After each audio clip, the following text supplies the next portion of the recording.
शब्द। तुझे भरोसा नहीं ना, तो फिर जा अपने कमरे में जाकर देख। तेरे पलंग के नीचे तुझे तेरी माँ की हड्डियां मिलेंगी। प्रभात दौड़कर अपने कमरे में जाता है और अपने पलंग के नीचे देखता है।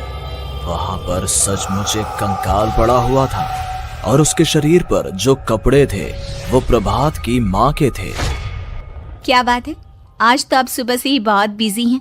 ऐसा क्या लिख रहे हैं? बस एक फैमिली की कहानी लिख रहा था। जैसे हमारी फैमिली है ना, तुम, माँ और मैं, लेकिन थोड़े अलग तरीके से, क्योंकि ये कहानी हॉरर है और इसमें जो आदमी है ना, मैंने उसकी बीवी को मार दिया है। मतलब कहानी में ऐसा लिखा है। और जानती हो, उसके बाद जो बीवी है ना, वो एक बुरी आत्मा बन जाती है। क्या बेटा, इस तरह की डरावनी कहानियां क्यों लिखता है तू? जानता है ना, हम जो सोचते हैं, जो लिखते हैं, हमारा दिमाग पूरा दिन वैसा ही होता रहता है। माँ, परेशान होने वाली क्या बात है? राइटर हूँ मैं, मेरा तो काम है कहानियां लिखना। और वैसे भी ये सिर्फ एक कहानी है माँ, कोई सच नहीं है। उसके बाद कुछ दिन बीत जाते हैं। एक रात प्रभात को अपने ऑफिस से लौटने में देरी हो जाती है। रात के लगभग 12 बजे हुए थे।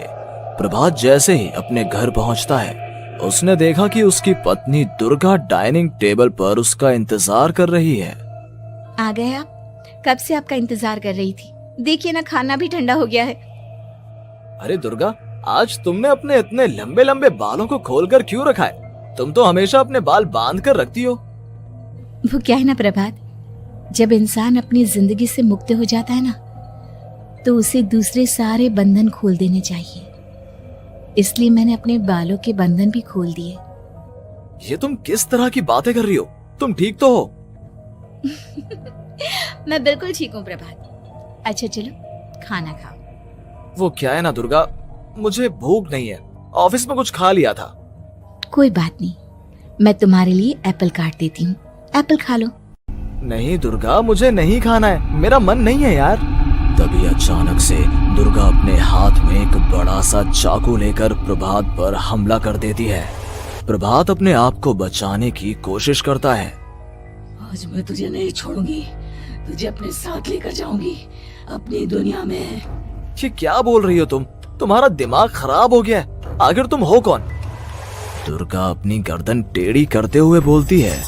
मैं दुर्गा हूँ, तुम्हारी पत्नी। ध्यान से देखो मेरी आंखों में। प्रभात बुरी तरह से डर जाता है और घबराहट में वो चाकू अपनी पत्नी के पेट में मार देता है। उसकी पत्नी की वहीं के वहीं मौत हो जाती है और उसकी चीख की आवाज सुनकर उर्मिला दौड़ते हुए बाहर आती है। ये तूने क्या किया प्रभात? तुमने अपनी पत्नी का खून कर दिया, लेकिन तू तो उसे बहुत प्यार करता था बेटा। तूने बहू को क्यों मार डाला? माँ, ये आपकी बहू नहीं थी, इसके अंदर कोई बुरी आत्मा घुसाई थी। मैं नहीं जानता ये सब कैसे हो गया, लेकिन वो मुझ पर हमला कर रही थी, मुझे मारने की कोशिश कर रही थी। माँ, मैंने कुछ नहीं किया। ये तूने क्या कर दिया बेटा? दुर्गा ने मुझे कहा था कि वो तेरी कहानी के उस कैरेक्टर की तरह एक्टिंग करके तुझे डराने की कोशिश करेगी। अरे वो तो तेरे साथ मजाक कर रही थी। हे भगवान, ये क्या हो गया? इसका मतलब दुर्गा। लेकिन माँ, मैंने जो कहानी लिखी थी उसमें भी ऐसा ही हुआ था।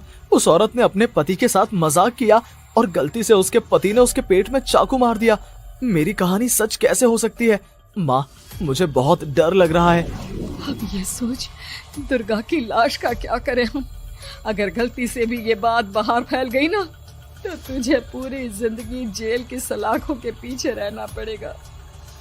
एक काम करते हैं माँ, हम घर के पीछे वाले बगीचे में उसकी लाश को दबा देते हैं। अगर कोई पूछेगा तो कह देंगे कि उर्मिला अपने मायके गई और फिर एक दिन हम भी अचानक यहाँ से कहीं दूर चले जाएंगे। कोई नहीं आएगा हमें पूछने, कोई नहीं आएगा माँ, बाद में जो होगा हम देख लेंगे।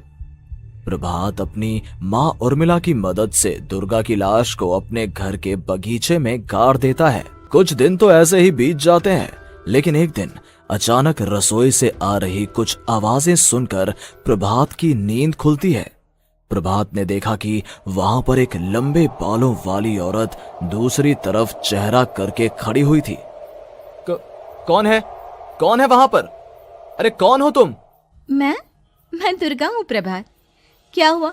मुझसे इस तरह के सवाल क्यों कर रहे हो तुम? तुम दुर्गा नहीं हो सकती। दुर्गा तो प्रभात, मैं तुम्हारी पत्नी हूँ, तुम मुझे कैसे भूल सकते हो? 4 दिन के लिए मायके क्या चली गई, तुम तो मुझे भूल ही गए। अब अगली बार ना मैं कहीं नहीं जाऊंगी। पता चला तुमने तो मुझे पहचानने से ही इनकार कर दिया। नहीं, तुम दुर्गा नहीं हो सकती। तुम दुर्गा हो ही नहीं सकती। मैं जानता हूँ ये सब क्या हो रहा है। मैंने अपनी कहानी में लिखा था कि उस आदमी की पत्नी की मौत के बाद एक बुरी आत्मा उसका रूप लेकर उसके घर में आ जाती है। तुम वही हो ना? और अचानक से खूबसूरत दुर्गा का चेहरा काला पड़ जाता है। उसकी आंखें लाल हो जाती हैं और पूरे शरीर पर बाल, लंबे नुकीले नाखून, उसके दोनों पैर उल्टे हो जाते हैं और बेहद डरावनी आवाज में वो चिल्लाकर कहती है, बुरी आत्मा, मेरा खून करके मुझे अपने ही घर में गाड़ कर तू मुझे बुरी आत्मा कह रहा है? मैं तुझे छोड़ूंगी नहीं। और अचानक से प्रभात के घर में बेहद डरावनी आवाजें गूंजने लगती हैं। घर में चारों तरफ बहुत सारी बुरी आत्माएं नजर आने लगती हैं। प्रभात घबरा कर अपनी माँ को आवाज देता है, माँ कहाँ है आप? जल्दी आइए माँ, देखिए ना ये सब क्या हो रहा है। प्रभात ने देखा कि अचानक से उसकी माँ कमरे से दौड़ कर आती है। क्या हुआ प्रभात? और ये लोग कौन है? इन सब की गर्दन टेढ़ी क्यों है? इनके बाल खुले हुए। हाँ प्रभात, ये सब लोग तो मुझे मरे हुए नजर आ रहे हैं। हाँ माँ, ये सब लोग मरे हुए ही हैं और ये ठीक वैसा ही हो रहा है जैसा मेरी कहानी में हुआ था। लेकिन मेरी कहानी के हिसाब से तो आप भी। अचानक से उर्मिला का रूप बदल जाता है। वो भी एक डरावने साए की तरह बन जाती है और बेहद डरावनी आवाज में चिल्ला चिल्ला कर कहती है, मर गई तेरी माँ। जानता है, कल रात जब तू सो रहा था ना, तो मैंने उसके शरीर का सारा खून पी लिया। अब बस हड्डियां बची है उसके शरीर में। नहीं, ऐसा नहीं हो सकता। ऐसा बिल्कुल नहीं हो सकता। मेरी माँ नहीं मर सकती। तुझे भरोसा नहीं ना? तो फिर जा, अपने कमरे में जाकर देख। तेरे पलंग के नीचे तुझे तेरी माँ की हड्डियां मिलेंगी। प्रभात दौड़कर अपने कमरे में जाता है और अपने पलंग के नीचे देखता है। वहां पर सचमुच एक कंकाल पड़ा हुआ था और उसके शरीर पर जो कपड़े थे वो प्रभात की माँ के थे। माँ, अब मुझे कुछ करना पड़ेगा। लेकिन मेरी कहानी में लिखा था कि माँ की मौत मेरे हाथों से होगी, पर माँ तो पहले ही मर चुकी है और वो बुरी आत्मा मुझे भी मार देगी। नहीं, इससे पहले कि वो मुझे कुछ करे, मुझे उसका काम खत्म करना होगा।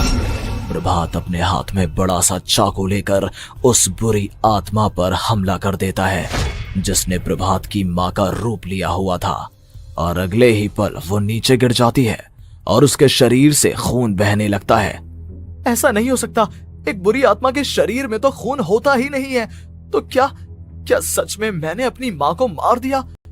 लेकिन अभी कुछ देर पहले तो फिर वो कंकाल किसका है? और ये कौन है? मैं पागल हो जाऊंगा। और अपनी माँ की लाश, इसका मैं क्या करूं? लोग पूछेंगे तो मैं क्या जवाब दूंगा? तभी वहां पर दुर्गा का रूप लेकर जो आत्मा थी उसने प्रभात से कहा, गाड़ दे अपनी माँ को ले जाकर उसी जगह जहाँ तूने मेरा खून करके मुझे गाड़ दिया था। जा, चला जा। घबराया हुआ प्रभात पागलों की तरह अपनी माँ की लाश को लेकर बगीचे में गाड़ देता है। प्रभात की हालत पागलों जैसी हो जाती है। वो अपने आप को अपने घर में बंद कर लेता है। कहानी के हिसाब से तो आगे ये हुआ था कि कहानी लिखने वाले ने उन बुरी आत्माओं से डरकर आत्महत्या कर ली थी। तो क्या मैं भी मर जाऊंगा? क्या मैं भी आत्महत्या कर लूंगा? एक काम करता हूँ, मैं अपनी कहानी का अंत बदल देता हूँ। हाँ, ये मैंने पहले क्यों नहीं सोचा। मैं लिख दूंगा कि कहानी को लिखने वाला आत्महत्या नहीं करता, बल्कि कहीं दूर जाकर नए सिरे से अपनी जिंदगी शुरू करता है। यही सोचकर प्रभात ने अपनी लिखी हुई कहानी को बाहर निकाला और उसे पढ़ना शुरू किया। ये देखकर वो हैरान रह गया कि कहानी का क्लाइमैक्स तो किसी ने पहले ही बदल दिया था। ये क्या? इसमें तो लिखा हुआ है कि आखिर में उस लेखक की पत्नी और माँ दोनों बगीचे में जिंदा दफन थे। बुरी आत्माओं ने उनको कैद करके रखा था और वो लेखक अपनी माँ और पत्नी दोनों को जिंदा बाहर निकाल लेता है। लेकिन लेकिन ये सब लिख किसने दिया? प्रभात दौड़कर बगीचे में जाता है और वहां पर खुदाई करना शुरू कर देता है।